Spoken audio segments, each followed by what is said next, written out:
সুপ্রিয় দর্শক মণ্ডলী, আসসালামু আলাইকুম। সবাইকে আমন্ত্রণ জানাই রাজ টিভির নিয়মিত আয়োজন ফ্রাইডে নাইট উইথ রিমোটোলজিস্টে। আপনাদের সাথে আছি আমি ডাক্তার শারমিন নাহার স্বর্ণা।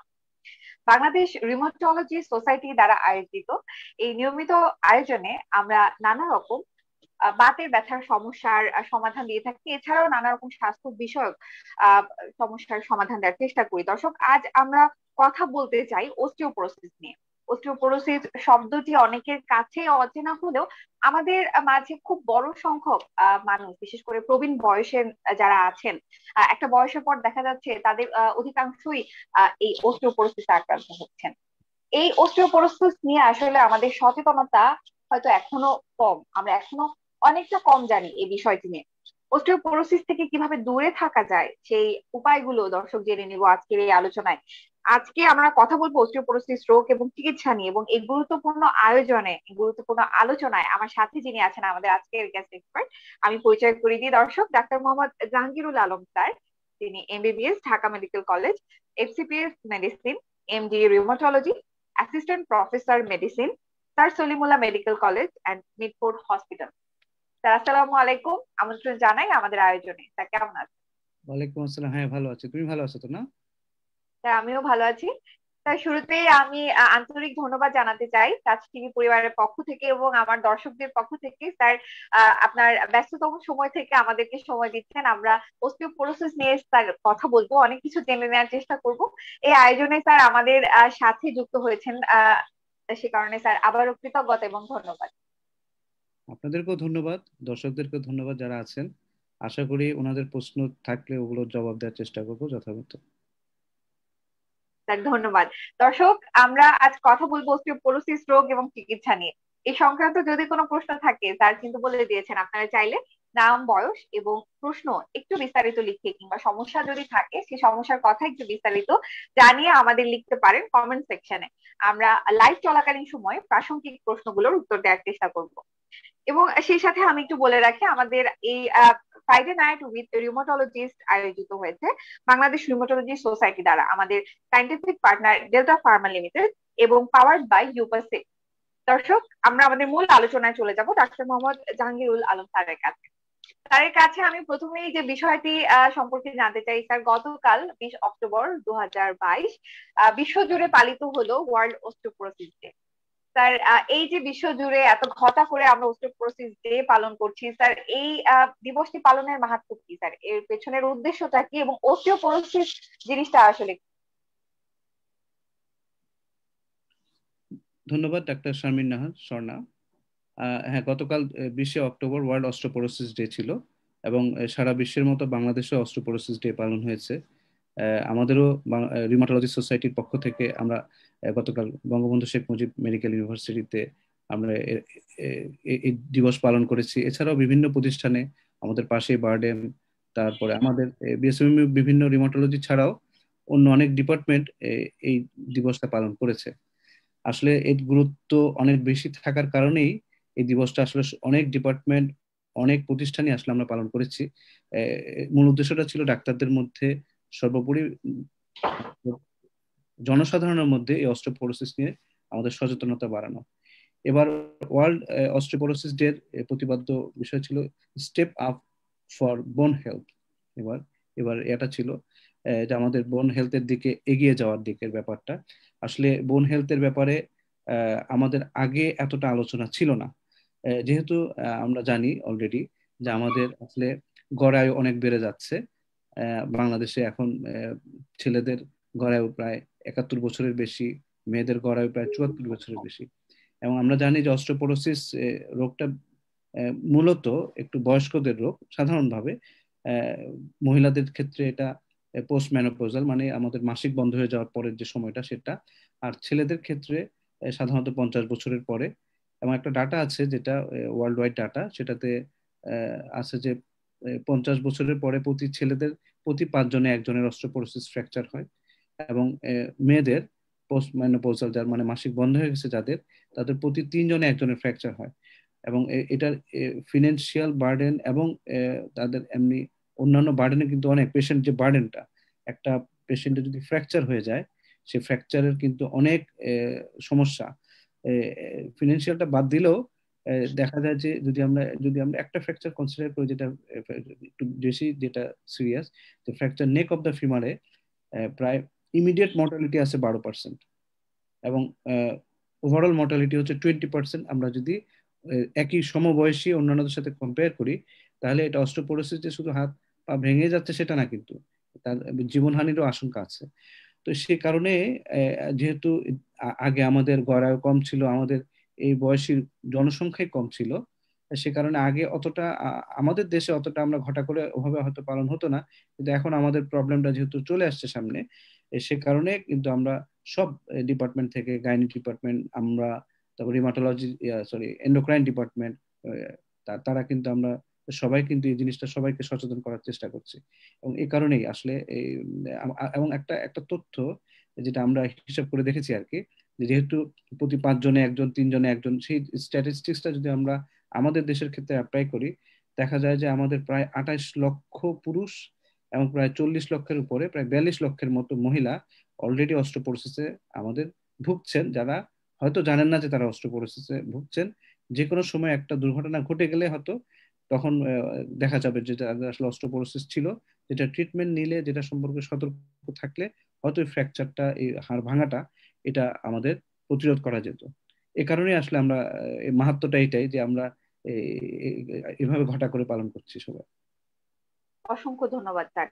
দর্শক, আমরা আসলে বুঝতে পারলাম এত ঘটা করে অস্টিওপোরোসিস ডে পালন করার উদ্দেশ্য একটাই, অস্টিওপোরোসিসের ভয়াবহতা আসলে তুলে ধরা, এটা কতটা ভয়ঙ্কর পরিণতির দিকে নিয়ে যেতে পারে, একটা জীবন নাশের কারণ হতে পারে, এই সত্যগুলো সকলের সামনে তুলে ধরা এর মূল উদ্দেশ্য। এবং সেই সাথে অস্টিওপোরোসিস থেকে কিভাবে নিজেকে রক্ষা করা যায় সেই উপায়গুলো সম্পর্কে জানানো এই দিবসটি পালনের উদ্দেশ্য। স্যার এই কথাগুলো আমাদের জানালেন, এবং আমরা আসলে বুঝতে পারলাম যে অস্টিওপোরোসিস কে অবহেলা করার কিছুই নেই। আমরা আমাদের দেশের কথা স্যার জানালেন, পুরো বিশ্বের কথা জানালেন। আমাদের দেশেই নারী পুরুষ মিলিয়ে 68 লক্ষ মানুষ এই অসুখে আক্রান্ত, এটা কিন্তু আসলে খুব ভয়ঙ্কর একটি তথ্য। সুতরাং আমরা চাই না আমরা কেউ অস্টিওপোরোসিসে আক্রান্ত হই, আমাদের আমরা কারো বোঝা হয়ে যায়, কিংবা আমাদের উপর একটা ফাইন্যান্সিয়াল বার্ডেন তৈরি হোক, এই বিষয়টি আসলে কারো কাম্য নয়। আমরা সবাই অস্টিওপোরোসিস থেকে দূরে থাকতে চাই স্যার। এখন অস্টিওপোরোসিস থেকে দূরে থাকতে চাওয়া জায়গা থেকে স্যার একটু জানতে চাই, অস্টিওপোরোসিস গুলো আসলে কেন হচ্ছে? স্যার আপনি বললেন একটা বয়সের পর, 50-এর পর পুরুষদের প্রতি 5 জনে একজন হচ্ছে, মেনোপজাল মহিলা যারা আছেন তাদের প্রতি 3 জনে একজন আক্রান্ত হচ্ছেন। স্যার এই যে আক্রান্ত হচ্ছেন, কেন হচ্ছেন? স্যার অন্য কোনো কারণ কি আছে বয়স ছাড়া যাতে অস্টিওপোরোসিস হতে পারে? কারণগুলো সম্পর্কে একটু জেনে। ধন্যবাদ ডাক্তার শারমিন। আহ, একটা তো বয়স, আমরা বললাম যে বয়সের কারণে একটা হচ্ছে, আরেকটা মেয়েদের ক্ষেত্রে যেটা বললাম যে আরেকটা তাদের মাসিক বন্ধ হয়ে যাওয়ার কারণে একটা হরমোন, ইস্ট্রোজেন হরমোনটা তাদের কমে যায়, যে হরমোনটা বোন মানে হাড়ের জন্য প্রোটেক্টিভ ছিল। তো সে হাড়টা যেহেতু একটু ভঙ্গুর হয়ে যায় ইস্ট্রোজেনের অভাবে, তো সেটা একটা কারণ। এছাড়া আমাদের দেশের জন্য যেটা হচ্ছে যে আমাদের মানে হাড়ের, আমাদের শক্তি বৃদ্ধির জন্য যেটা দরকার, ক্যালসিয়াম, ভিটামিন ডি, এই জিনিসগুলো কিন্তু আমাদের ঘাটতি আছে। আমাদের যেহেতু এক নাম্বার হচ্ছে যে আমাদের অর্থনৈতিক দিক থেকে আমরা এখনো অতটা স্বাবলম্বী না। দ্বিতীয় হচ্ছে যে আমাদের এই ক্যালসিয়াম, ভিটামিন ডি সোর্স কোথায়, এই সম্পর্কে আমাদের একটু জ্ঞানেরও অভাব আছে। হয়তো দেখা যাচ্ছে যে যারা আর্থিক দিক থেকে সচ্ছল, কিন্তু সঠিক জ্ঞান না থাকার কারণে তারা হয়তো ক্যালসিয়াম, ভিটামিন ডি পর্যাপ্ত পাচ্ছেন না। তো এটা একটা কারণ। আরেকটা হচ্ছে যে আমাদের আহ, আহ, বয়স হয়ে গেলে আরো কিছু সমস্যা হয়। আরো কিছু সমস্যা হয় মানে তাদের অনেকের অনেকগুলো ওষুধ খেতে হয়। সেই ওষুধগুলো খাওয়ার কারণে তাদের এগুলোর কিছু সাইড ইফেক্ট থাকে। তারপরে হচ্ছে যে তাদের ডায়াবেটিস, যেমন একটা ডায়াবেটিস, এই রোগটা তাদেরকে একটা সমস্যা তৈরি করে। এটা অস্টিওপোরোসিসে হয়। অন্যান্য রোগগুলোর মধ্যে কিছু স্পেসিফিক রোগ আছে, যেমন ক্রনিক রোগ, যেগুলো কারো যদি কিডনি সমস্যা থাকে, কারো যদি লিভারের সমস্যা থাকে, কারো যদি জয়েন্টে যেমন রিমাটয়েড আর্থ্রাইটিস এই রোগগুলো থাকে, কারো যদি ইন্টেস্টাইনে যেমন কিছু রোগ আছে যে যেগুলোতে ডায়রিয়া হয় বেশি, ম্যালাবজর্শন যেগুলো হয় ওগুলো থাকে, ওদের কারণেও তাদের অস্টিওপোরোসিস হচ্ছে। তারপরে বয়স হলে আরেকটা যে ঝামেলা, সেটা হচ্ছে যে তাদের চোখে দেখার একটা সমস্যা, তারপরে হাতে পায়ের ব্যালেন্সের একটা সমস্যা। এই কারণে যদি অস্টিওপোরোসিস তো হচ্ছে, আর এই ব্যালেন্স আর চোখের সমস্যার কারণে হয়তো পড়ে গিয়ে আবার ফ্র্যাকচার হয়ে যাচ্ছে। তো এই আর কি বিভিন্ন মাল্টি ফ্যাক্টর, সে একটা হয়তো আমাদের জ্ঞান এবং আমাদের সতর্কতা এবং আমাদের আর্থিক দৈনতা সবকিছু মিলিয়ে আমাদের অস্টিওপোরোসিসের হারটা হয়তো বেড়ে যাচ্ছে বা আছে অলরেডি বেশি। ধন্যবাদ স্যার। অস্টিওপোরোসিস অসুখকে স্যার নীরব ঘাতক বলেন অনেকে স্যার। তেমন কোনো উপসর্গ অনেক ক্ষেত্রেই দেখা যায় না, হয়তো অনেক জটিলতা তৈরি হয়ে যাওয়ার পর কিংবা ফ্র্যাকচার হওয়ার পর স্যার হয়তো দেখা যাচ্ছে যে তার অস্টিওপোরোসিস ছিল। স্যার, সাধারণ মানুষের জন্য যদি কোনো পরামর্শ দিতেন যে আসলে কি কি উপসর্গ দেখা দিতে পারে, যাতে করে আগে থেকেই তারা ধারণা করতে পারেন তারা অস্টিওপোরোসিসে আক্রান্ত, তার চিকিৎসকের পরামর্শ নিতে পারেন, সে উপায় আছে কি কোনো? হ্যাঁ, ঠিক, খুবই খুবই ভালো প্রশ্ন। সেটা হচ্ছে যে আসলে যেটা আসলে অনেক রোগ, এগুলো আসলে সিমটম খুব একটা প্রডিউস করে না, তার মধ্যে অস্টিওপোরোসিস একটা। অস্টিওপোরোসিস তখনই সিমটম প্রডিউস করে যখন ফ্র্যাকচার হয়, তখন ব্যথা পায়, এবং এই ঘটনাটা কম। তো এই কারণে আমাদের আসলে সতর্কতার ব্যাপারটাই বেশি। এই যে আমরা একটু আগে আলাপ করলাম যে বয়সের ব্যাপারগুলো, যদি এমনি একটা জেনারেল কিছু ব্যাপার আছে, যেমন কারো যদি 65 বছর বয়স হয়, তখন কিন্তু একটা জেনারেল একটা অ্যাডভাইস আছে, আমাদের সাধারণ একটা উপদেশ আছে সবার জন্য, যে তাদের আসলে অস্টিওপোরোসিস নির্ণয় করার জন্য যে আহ, পদ্ধতি, যেমন বিএমডি একটা জিনিস আছে, তো বিএমডিটা করা উচিত তাদের 65 বছরের পরে, যে কোনো মহিলাদেরই তাদের বোন হেলথটা কিরকম আছে এটা জানা উচিত। আর পোস্ট মেনোপোজাল যারা, ধরি আমরা ছেলেদের ক্ষেত্রে 50-এর পরে, মেয়েদের ক্ষেত্রে পোস্ট মেনোপোজাল, সেটা থেকে 65 বছর পর্যন্ত এই গ্রুপটারও আমরা যে কিছু রোগের নাম বললাম, যদি কারো এই রোগগুলো থাকে, যেমন একটা পেশেন্টের বয়স 55, তার ডায়াবেটিস আছে, একটা তার হয়তো রিমাটয়েড আর্থ্রাইটিস আছে, কিংবা তার ক্রনিক কিডনি ডিজিজ, কিংবা তার লিভার ডিজিজ, এই জিনিসগুলো আছে, তো সেই জিনিসগুলো যদি থাকে, তাহলে তাদের এই জিনিসগুলো সতর্কতা স্বরূপ ডাক্তাররাও খেয়াল রাখবেন যে তার এখন বোন হেলথের সমস্যা হতে পারে। বা যদি দর্শকরা যদি এই জিনিসগুলো জানা থাকে, যে 50 বছরের পরে আমার এই ঝামেলাটা আছে, এই রোগটা আমার আছে, আমার এই রিলেটেড একটা সমস্যা হতে পারে, তো সেটা যদি জানা থাকে, তাহলে সেই টেস্টগুলো করে বিএমডি করে আমরা সেই রোগটা, বিএমডি এটা বোন মিনারেল ডেন্সিটি, বিএমডি মানে হচ্ছে বোন মিনারেল ডেন্সিটি, এটা কিছু মেশিন আছে, সেই মেশিনটা দিয়ে আমাদের এটা পরীক্ষা করা যায়। তবে আরেকটা মজার তথ্য আছে, সেই তথ্যটা হচ্ছে যে ইদানিং আরেকটা টুল আছে, সেটা হচ্ছে ফ্র্যাক্স। ফ্র্যাক্স একটা টুল আছে, এটা একটা অনলাইন টুল। অনলাইন টুল মানে হচ্ছে আমরা মানে কম্পিউটারে অনলাইনে গিয়ে সে টুলে 12টা তথ্য দিতে হয়। সে 12টা তথ্যের মধ্যে 11টা হচ্ছে ক্লিনিক্যাল, আর একটা হচ্ছে বিএমডি। কিন্তু বিএমডি ছাড়া বাকি 11টা তথ্য দিয়েও আমরা আমাদের ফ্র্যাকচার হতে পারে কিনা সেই রিস্কটা আমরা নির্ণয় করতে পারি। তবে এটা 40-এর উপরে হতে হবে পেশেন্টের বয়স। তাহলে আর কারো বয়স যদি 40-এর উপরে থাকে, আমার যদি জানার আগ্রহ থাকে যে আমার ফ্র্যাকচার রিস্ক আছে কিনা, তাহলে আমরা অনলাইনে গিয়ে ফ্র্যাক্সের যে টুল, ফ্র্যাক্স ক্যালকুলেটিং টুল বলে, সেই টুলটা গিয়ে আমি আমার তথ্যগুলো যদি দিই, আমার বয়স এত, আমার ওজন এত, আমার এই রোগ আছে, আমার এই রোগ নাই, ইয়েস নো, এগুলি করে করে যদি বিএমডি জানা থাকে বিএমডি দিলাম, আর বিএমডি যদি না জানা থাকে, তাহলে আমাদের যে 11টা সাধারণ তথ্য, যে আমার ফ্যামিলিতে কারো ফ্র্যাকচার হয়েছে কিনা, আমার নিজের ফ্র্যাকচার হয়েছে কিনা, এরকম 11টা, স্মোকিং আছে কিনা, অ্যালকোহল কনজাম্পশনের একটা মাপ এর বেশি আছে কিনা, রিমাটয়েড আর্থ্রাইটিস আছে কিনা, এই জিনিসগুলো দিয়ে আমরা কিন্তু ফ্র্যাক্স দিয়ে আমরা আমাদের ফ্র্যাকচারের রিস্কটা আমরা বের করে ফেলতে পারি। এক নাম্বার হচ্ছে যে বিএমডি করে আমরা সরাসরি আমাদের অস্টিওপোরোসিস দেখে ফেলতে পারি। আরেকটা হচ্ছে যে আমরা ফ্র্যাক্স যে টুল, যে টুলটা অনলাইনে গিয়ে আমাদের তথ্যগুলো দিয়ে দিলে সে টুল আমাকে বলে দিবে যে তোমার রিস্ক হাই রিস্ক, তোমার মডারেট রিস্ক, তোমার লো রিস্ক, এরকম থাকলে এটা ডাক্তাররা করলেন, বা যদি কোনো রোগী করে ফেলতে পারেন ইন্টেলিজেন্ট মানে বুদ্ধিমান কোনো রোগী, তাহলে কিন্তু পরবর্তীতে ডাক্তারের পরামর্শ নিয়ে যে আমার এরকম আসছে, আমি কি করব, তাহলে এই ব্যাপারে আমরা আমাদের রোগটা নির্ণয় এবং পরবর্তীতে ব্যবস্থা নেওয়ার জন্য আমরা এগুলো হেল্প করতে পারে বিএমডি এবং এই ফ্র্যাক্স। ধন্যবাদ। অসংখ্য ধন্যবাদ স্যার। দর্শক, স্যার কিন্তু আমাদের খুব সহজ কিছু উপায় বলে দিলেন, যাতে যারা ঝুঁকিতে আছেন অস্টিওপোরোসিসে আক্রান্ত হওয়ার, তারা তাদের ঝুঁকি কতটুকু কিংবা তারা কি পর্যায়ে আছেন, চিকিৎসকের পরামর্শ কখন নিতে হবে, এ ব্যাপারে কিন্তু একটা দিক নির্দেশনা পেতে পারেন। এবং স্যারকে আবারও ধন্যবাদ জানাই এই চমৎকার কিছু সহজ টিপসের জন্য। আমি দেখতে পাচ্ছি আমাদের সাথে অনেক দর্শক যুক্ত আছেন। আছেন এমডি ওমর ফারুক, আছেন এমডি শহীদুল ইসলাম, এবং আরো অনেকে। সবাই আমাদের খুব ধন্যবাদ জানাচ্ছেন আমাদের আজকের আয়োজনের জন্য এবং প্রশংসা করছেন তার। আহ, আমরা আমাদের অস্টিওপোরোসিস নিয়ে যে আলোচনা, সেই আলোচনায় ফিরে যেতে চাই। এবং সেখানে স্যার অস্টিওপোরোসিস সম্পর্কে আমরা যতটুকু জেনেছি স্যার, একটি বিষয় নিয়ে জানতে ইচ্ছে করে, যারা অস্টিওপোরোসিস অলরেডি আক্রান্ত আছেন তাদের জন্য স্যার আসলে ব্যবস্থাটা কি? স্যার অস্টিওপোরোসিসে যারা আক্রান্ত আছেন তাদের ফ্র্যাকচারের ঝুঁকি অনেক বেশি, স্যার মৃত্যু ঝুঁকি আছে স্যার, এটা তো আসলে খুব ভয়াবহ কিছু তথ্য স্যার। এই ঝুঁকিগুলো থেকে বাঁচার উপায় কি, তাদের চিকিৎসায় কেমন হবে স্যার, এই বিষয়ে যদি একটু বলতেন। ধন্যবাদ। খুবই খুবই খুবই গুরুত্বপূর্ণ প্রশ্ন আজকের টপিক নিয়ে। সেটা হচ্ছে যে অস্টিওপোরোসিস তো আমরা জানলাম কি, এটা সম্পর্কে জানলাম, কিভাবে হয়তো রোগটা নির্ণয় করা গেলো সেটা জানলাম। যার হয়ে গেছে উনি কি করবেন? ওনার প্রথম কাজ হচ্ছে যে আমাদের দুইটা ভাগ করব আমরা। একটা হচ্ছে নন ফার্মাকোলজিক্যাল থেরাপি, আর একটা হচ্ছে ফার্মাকোলজিক্যাল থেরাপি।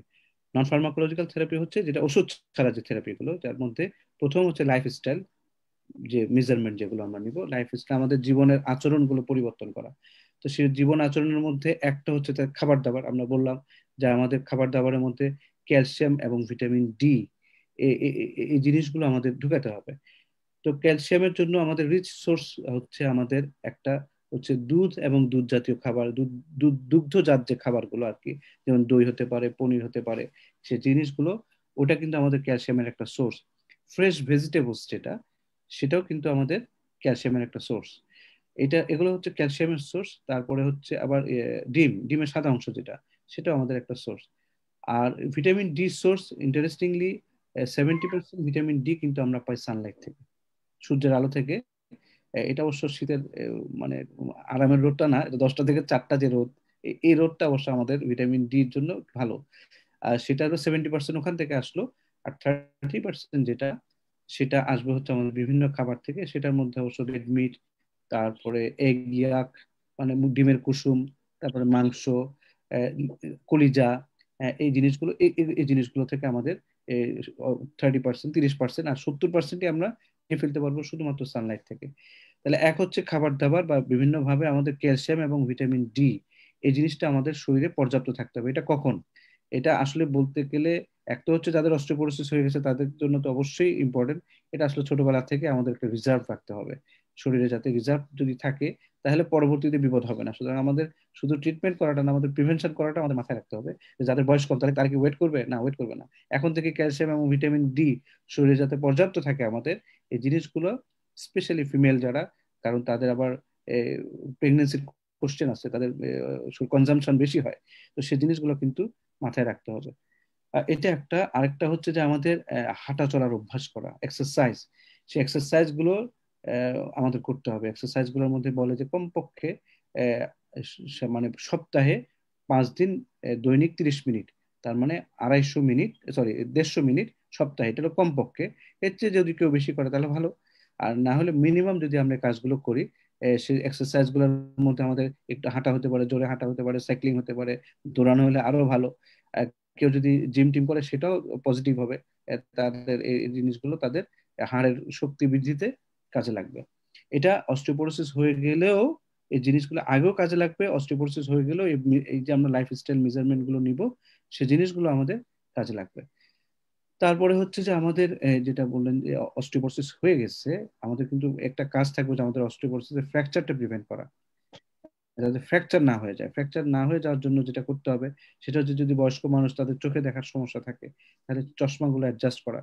তারপরে টয়লেট, যে টয়লেট গুলো ইউজ করবেন সেই টয়লেট গুলো ইয়া করা, খুব ক্লিন থাকা, বা পিছলা খেয়ে যাতে পড়ে না যায়, সেটা একটা ব্যাপার থাকবে।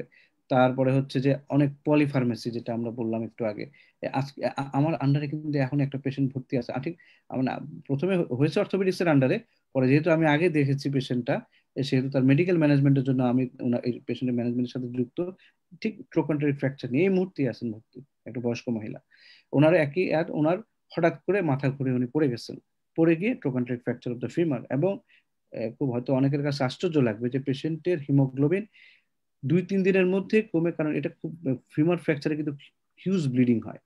ব্লিডিং হয়ে তার হিমোগ্লোবিন প্রায় 5.2 আর 5.3-তে নেমে গেছে, যেটা আগেও ছিল 8, 9, 10 এরকম ছিল, পেশেন্ট সিকেডি ছিল। তো যাই হোক, এটা বললাম যে এই যে মাথা ঘুরে পড়ে যাওয়া, পলিফার্মেসি, তারপর এই জিনিসগুলো বয়স্কদের জন্য আমাদের খুব কেয়ারফুল হতে হবে। তারপর ছোটখাটো জিনিস, যেমন বাসায় উনি যেখানে যাবেন টয়লেটের আলো ঠিক আছে কিনা, পথের মধ্যে ছোটখাটো একটা খেলনা পড়ে আছে কিনা ছোট বাচ্চার, যেটা জন্য উনি পা পড়ে উনি পিছলে যেতে পারেন। তো সে জিনিসগুলো, ছোটখাটো জিনিসগুলো খেয়াল রাখা, এগুলো তো হচ্ছে লাইফস্টাইল মেজারমেন্টের মধ্যে পড়লো। এরপরে তো ওষুধ। ওষুধ যেটা, ওষুধের মধ্যে এক নম্বর ওষুধটার মধ্যে আমাদের ক্যালসিয়াম ভিটামিন ডি ওষুধ হিসেবে আছে। এটা একটা পার ডে রিকোয়ারমেন্ট সাধারণত অ্যাডাল্টে যেটা বলে 1000 থেকে 1200 ক্যালসিয়াম, আর ভিটামিন ডি মোটামুটি 800। সেটা যদি হয় তাহলে আমাদের পার ডে রিকোয়ারমেন্টস গুলো হয়ে যায়। যদিও ভিটামিন ডি আমাদের করোনার কারণে অনেকে অনেক বেশি খেয়ে ফেলেছেন, 40,000 ইউনিট। ওগুলো আবার অতিরিক্ত অতিরিক্ত খাওয়ার দরকার নেই, যেটুকু প্রয়োজন। এবং সবচেয়ে ভালো হয় আসলে আমরা দেখে নেওয়া যে আমার ভিটামিন ডি আসলে কেমন আছে, দেখে তারপরে খেতে হবে। হ্যাঁ, যদি দেখা যায় যে এটা কম আছে তাহলে খেতে হবে, আর বেশি থাকলে তো অত খাওয়ার দরকার নেই। মেনটেনেন্স যাতে থাকে আমাদের ডায়েটারি দিয়ে, যদি না হয় তাহলে হয়তো আমাদের সামান্য ভিটামিন ডি খেয়েও আমাদের এটা মেনটেনেন্স হতে পারে। সেটা এরপরে ক্যালসিয়াম ভিটামিন ডির পরে যেটা, সেটার পরে একটা একটা গ্রুপ ড্রাগ যেটাকে বলে বিসফসফোনেট। বিসফসফোনেট, এটা গ্রুপটা হচ্ছে মেইন ট্রিটমেন্ট হিসেবে আমরা ইউজ করি। সেটার মধ্যে অনেকগুলো ড্রাগ আছে, অ্যালেন্ডোনেট, পিসেড্রনেট, ইভানড্রনেট, জলিড্রনেট, অনেকগুলো ড্রাগ আছে। কোনোটা সপ্তাহে দেওয়া যায়, মাসে দেওয়া যায়, কোনোটা বছরে দেওয়া যায়, মুখে খাওয়া যায়, ইনজেকশন দেওয়া যায়, অনেকগুলো অপশন আছে। এক একজনের জন্য এক একটা অ্যাপ্লিকেবল। কিছু কিছু ওষুধের মধ্যে স্পাইনে আমাদের কাজ করে, কিছু কিছু স্পাইন ছাড়া বাকি জায়গাগুলোতে কাজ করে। এগুলো ডাক্তাররা বলতে পারবেন। একজন চিকিৎসকের কাছে গেলে কার জন্য কোনটা বেশি জরুরি সেটা ওনারা ভাগ করে দেয়। যেমন একজন যদি উনি বসতে না পারেন, তাহলে কিন্তু আবার ওই যে ওরাল মুখের যে ওষুধগুলো সেগুলো উনি কিন্তু খেতে পারবেন না, কারণ এই ওষুধগুলোকে আধা ঘন্টা বসে থাকতে হয়। তাহলে ওনার জন্য ইনজেকশনের মধ্যে আবার কিছু আছে যে ইন্ট্রাভেনাস দিতে হয়। ইন্ট্রাভেনাস দিতে গেলে আবার ভর্তি হওয়ার ব্যাপার আছে, সেটা একটা কোশ্চেন। আবার কিছু আছে যে সাবকিউটেনিয়াস দেওয়া যায়, কিন্তু ওগুলোর আবার দাম বেশি। তো এখন যার জন্য যেটা অ্যাপ্লিকেবল আর কি, তার আর্থিক সামর্থ্য, তার শারীরিক অবস্থা সবকিছু বিবেচনা করে বিসফসফোনেটের অনেকগুলো ওষুধ আছে, যে ওষুধগুলো আমরা দিতে পারি। আর এছাড়া বিসফসফোনেট যদি কাজ না করে, অথবা বিসফসফোনেট সাধারণত আমরা 5 বছর আমরা দিই। কোনো কোনো ক্ষেত্রে সিভিয়ার ক্ষেত্রে কারো কারো 10 বছর দেওয়া হতে পারে, সাধারণভাবে 5 বছর। তো 5 বছর পরে কারো কারো হলিডে দেয়, কারো কারো হলিডে মানে গ্যাপ দেয় একটা, আর কারো কারো গ্যাপ না দিয়ে ওইটার পরে আরেকটা গ্রুপে চলে যাই আমরা। তো সেই জিনিসগুলো, ওষুধগুলো কিন্তু বাংলাদেশে এখন মোটামুটি অনেকগুলো ওষুধ অ্যাভেলেবল আছে। কিছু কিছু হরমোন আছে, যেমন মেলি হরমোন, যেগুলো যেগুলো আমরা অনেক সময় পোস্টম্যানোপজাল সিমটমের জন্য ইউজ করা হয়। সেই সেই হরমোনগুলোর মধ্যেও কিছু হরমোন আছে যেগুলো আমরা অস্টিওপোরোসিসে ইউজ করতে পারি। তো এরকম বিভিন্ন ওষুধ আছে এখন বাংলাদেশে, এবং এ সম্পর্কিত নলেজও আমাদের ডাক্তারদের মধ্যে আছে। যদি চিকিৎসকের কাছে সঠিক চিকিৎসকের কাছে গেলে আমার মনে হয় ওনারা এই জিনিসগুলো ভালোভাবে ম্যানেজ করে দিতে পারবেন। তো আমার মনে হয় এগুলোই, মানে আবারও ভাগ করে বলি যে ওষুধ ছাড়া যে মেজার গুলো, লাইফস্টাইল মেজারমেন্ট স্পেশালি, আরেকটা হচ্ছে ওষুধ। হ্যাঁ, জীবন আচরণ পরিবর্তন এবং ওষুধ দুইটা মিলে যদি আমরা করি, ব্যবস্থা নিই, তাহলে আশা করা যায় যে অস্টিওপোরোসিস থেকে যে ফ্র্যাকচারটা, সেই ফ্র্যাকচারটা আমাদের প্রতিরোধ করা সম্ভব হবে। ধন্যবাদ। ধন্যবাদ স্যার। যে কোনো অসুখে যখন একজন আক্রান্ত হন এবং চিকিৎসকের কাছে আসেন, তার চাওয়া থাকে তিনি সম্পূর্ণ সুস্থ হয়ে যাবেন। স্যার, অস্টিওপোরোসিসে যখন রোগীরা আক্রান্ত হচ্ছেন এবং একটা দীর্ঘমেয়াদী চিকিৎসার প্রয়োজন হয়, ফার্মাকোলজিক্যাল ম্যানেজমেন্ট, নন ফার্মাকোলজিক্যাল ম্যানেজমেন্ট, স্যার এত কিছুর মধ্য দিয়ে যখন রোগীরা যায়, তাদের কিভাবে আশ্বস্ত করেন তাদের ভালো হয়ে যাওয়ার সম্ভাবনা কতটুকু থাকে, কিংবা স্যার তাদের হাড় গুলো আসলে ভালো হয়ে যাওয়ার সম্ভাবনা কতটুকু থাকে, এই ব্যাপারে স্যার কি বলেন রোগীদের? সেটা হচ্ছে যে আসলে এই জাতীয় রোগগুলো তো পুরোপুরি ভালো হয় না, তবে আমাদের মূল কাজটা হচ্ছে যে আমাদের হাড়কে যতটুকু শক্তিশালী করা যায়, এবং যত আমরা শক্তিশালী করতে পারবো তত এটার ফ্র্যাকচারের ঝুঁকিটা কমে যাবে। আহ, একটা পেশেন্টকে যদি খুব সিভিয়ার অস্টিওপোরোসিস থাকে, উনি হয়তো একটা লো ট্রমা, সামান্য ট্রমা, সামান্য একটা আঘাতে উনি ভেঙে গেল হাড়, সেটা আর আমরা যদি, উনি যদি পর্যাপ্ত চিকিৎসা নেন, সে পর্যাপ্ত চিকিৎসা নেওয়ার পরে দেখা গেলো যে না, সাধারণ আঘাতে ওনার হাড় আর ভাঙছে না। তো সেটা তো আমাদের জন্য একটা অ্যাচিভমেন্ট। আমরা হয়তো 100% প্রিভেন্ট করতে পারলাম না, কিন্তু আমরা যতটুকু প্রিভেন্ট করতে পারবো সেটুকু তো আমাদের চেষ্টা করতে হবে। চেষ্টা তো ত্রুটি রাখা যাবে না। আর সামনে যদি এমন কোনো ওষুধ আসে যে না, আমরা 1 বছর দিলে উনি সারা জীবনের জন্য ভালো হয়ে যাবেন, তো সেরকম যদি ওষুধ আসে, তো আমরা তখন সেই ওষুধগুলো দিব। এখনো পর্যন্ত যে ওষুধগুলো দেওয়া আছে, যে সেই ওষুধগুলো সম্ভাবনাকে অনেক কমিয়ে দেয়, এই জটিলতাগুলো। যেমন আমরা প্রেশার, ডায়াবেটিস, এগুলো আমরা কি করি, এগুলোকে আমরা ওষুধগুলো কন্টিনিউ করি কি কারণে, যে আমরা পরবর্তী জটিলতাগুলো, যে প্রেশার, ডায়াবেটিসের, স্ট্রোক, তারপরে হার্টের অ্যাটাক, এগুলো কি আমরা পুরোপুরি বন্ধ করতে পারি? পারি না, কিন্তু সম্ভাবনাটাকে আমরা কমিয়ে দিই, যে তাদের তাদের হার্টের অ্যাটাক কম হয়, তাদের স্ট্রোকের একটা অ্যাটাক কম হয়, একবার স্ট্রোক হলে আবার যে স্ট্রোক যাতে না হয়, সেকেন্ডারি প্রিভেনশন হয়। সেরকম এটাও, যে এটা যে যারা নিবেন, যে চিকিৎসা যারা নিবেন, সেই চিকিৎসাগুলো নিলে তাদের সম্ভাবনা পরবর্তীতে একটা বিপদে পড়ে যাওয়ার সম্ভাবনা অনেক কমে যাবে। হয়তো 100% প্রিভেন্ট করা সম্ভব না। আর আরেকটা হচ্ছে যে একজন মানুষের লো ট্রমা হয়তো ফ্র্যাকচার প্রিভেন্ট করা গেল, কিন্তু যদি একটা হাই ট্রমা হয়ে যায়, বড় আঘাত পেয়ে যান, তখন তো ওনার একটু হবেই। একটা মানে 70-80 বছরের মানুষকে তো আর একেবারে 30-40 বছরের মতো অত শক্তিশালী করে ফেলা যাবে না। তবে সম্ভাবনাটাকে আমরা কমিয়ে ফেলতে পারবো অনেকটা, ইনশাআল্লাহ। ধন্যবাদ স্যার।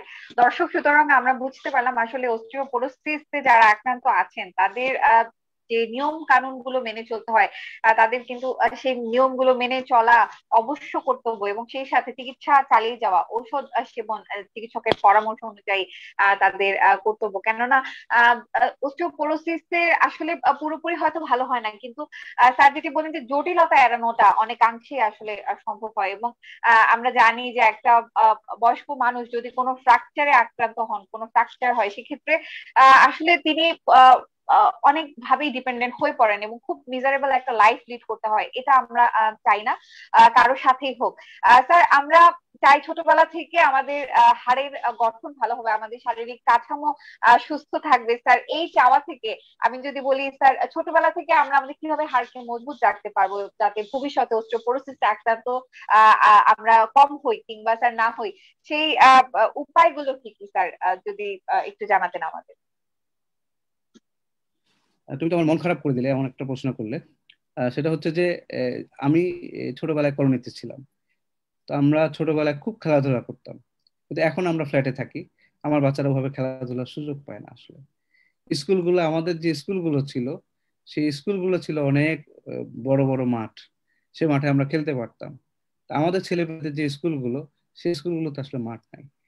তো এখন এটা তো আমার পক্ষে করা সম্ভব না, এটা আমাদের পক্ষে করা সম্ভব না।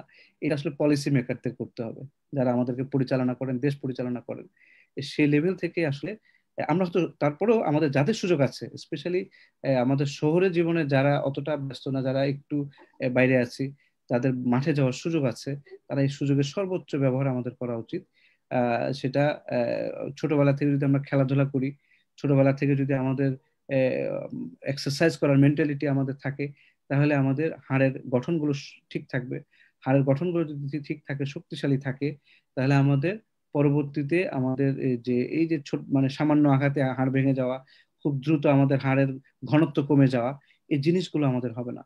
তারপর আরো কিছু ব্যাপার করা যায়, যেমন জিনিসগুলো আমাদের যে খাবার দাবার যেগুলোতে অনেক দেশে আছে, কিন্তু এটা ভিটামিন ডি ফর্টিফাইড, মানে খাবারের মধ্যে ভিটামিন ডি ঢুকিয়ে দেওয়া। যেমন আমাদের একটা করলো না, যে আয়োডিন ঢুকিয়ে দেওয়া, লবণের মধ্যে আয়োডিন দিয়ে দেওয়া। আমাদের সরকারি ভাবে কিন্তু বাধ্য করেছে লবণদের, যে লবণে আয়োডিন দিতে হবে। তো সেরকম যদি আমাদের দিয়ে দেয় যে এটার মধ্যে ক্যালসিয়াম দিতে হবে, এটার মধ্যে ভিটামিন ডি দিতে হবে, তো সেরকম আছে কিছু কিছু জায়গায় ব্রেডে, কিছু কিছু জায়গায় দুধে, এরকম কিন্তু ফর্টিফাইড খাবার কিন্তু আছে। তো সেরকম যদি ফর্টিফাইড খাবারগুলো যদি আমরা দিতে পারি, তাহলে যতটুকু সম্ভব এগুলো থেকে যদি আমরা আস্তে আস্তে আস্তে আস্তে বেনিফিট নিতে পারি, আশা করি যে। তো আরেকটা হচ্ছে যে তাদের বই পুস্তকে এই জ্ঞানগুলো দিয়ে দেওয়া। ক্যালসিয়াম খেতে হবে, vitamin D source, natural Sunlight. আমাদের ছেলেপেলেরা তো এখন বাইরে বেরোয় কম, এখন তো সব ডিভাইস ডিপেন্ডেন্ট, এখন তো খেলাধুলা ডিপেন্ডেন্ট না। আগে আমরা বাইরে তো দিত না, আর এখন বাইরে ঠেলে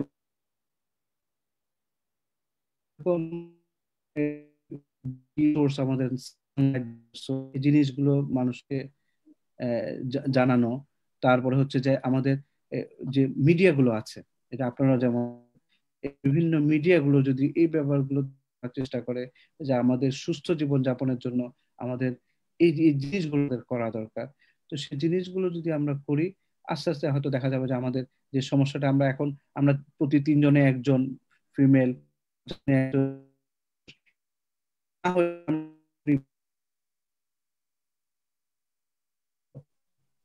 অর্ধেক হয়ে গেল, অর্ধেক হয়ে তো সেরকম যদি আরো কমে যেতে পারে।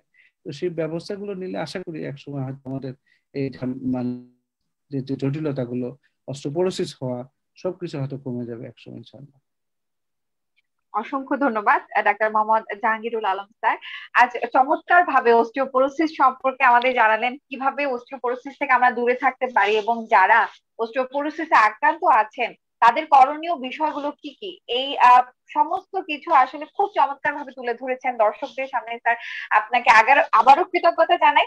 এবং দর্শক আমাদের সাথে এতক্ষণ যারা ছিলেন এবং ভবিষ্যতে যারা আমাদের এই আয়োজনটি দেখবেন, সবাইকে ধন্যবাদ জানাই। আশা রাখছি অনেক কিছু জানাতে পেরেছি এবং এই তথ্য পরামর্শগুলো আমরা সকলে মেনে চলবো এবং আমাদের বাস্তব জীবনে কাজে আসবে এই কামনা করছি। দর্শক দেখছিলেন ফ্রাইডে নাইট উইথ রিউমাটোলজিস্ট। আজ ছিল ৭২তম পর্ব। আমরা কথা বলেছি অস্টিওপোরোসিস রোগ এবং চিকিৎসা নিয়ে। দর্শক, আমাদের আজকের আয়োজনে সায়েন্টিফিক পার্টনার ছিল ডেল্টা ফার্মা এবং পাওয়ার্ড বাই ইউপারসিট। পরবর্তী আয়োজন দেখার আমন্ত্রণ জানিয়ে আজকে এই আয়োজন এখানেই শেষ করছি। আল্লাহ হাফেজ। You are watching Raj TV, Jagorone, Bangladesh. Please subscribe our channel.